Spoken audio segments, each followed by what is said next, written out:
Monday of Holy Week, and we're considering and reflecting on the love of our Savior as we look ahead to this Friday, the cross, and the resurrection of Jesus Christ.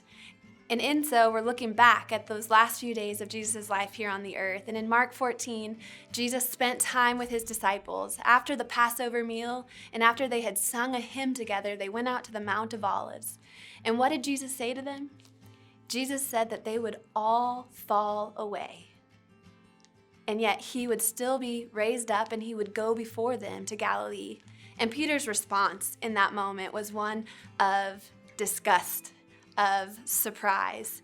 And really he rebutted his Christ and said, there's no way I'll fall away. If I must die, I'll die with you. And yet we know, as the story goes, that Peter denied Christ that very night. When the rooster crowed 3 times, he had already walked away. He had fallen away with all the other disciples.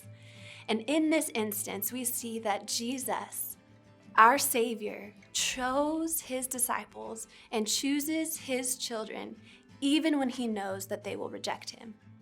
Have you ever been rejected or betrayed by a close friend, maybe a spouse even, or a loved one?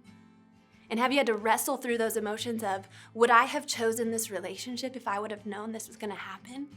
I think that's in our very nature, because we are prone to want to be in a loving relationship that's reciprocal, where we know someone will love us and we will love them. But if we're rejected, we don't want to be a part of that. And yet, here in these very few verses of Mark 14, we see Jesus in control, having forethought and foreknowledge to know that all of his disciples would fall away and leave him. And even still, he chose them. He loved them, and he went to the cross for them. What a man. What a friend. What a brother. What a Savior. So today, as we consider the love of our Savior, let's remember that it is him and him alone who holds us fast.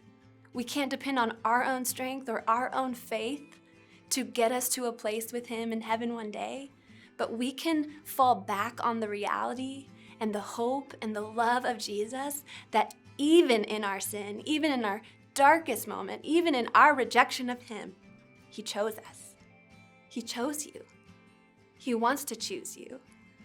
So consider him today and follow him with your whole heart and your whole life.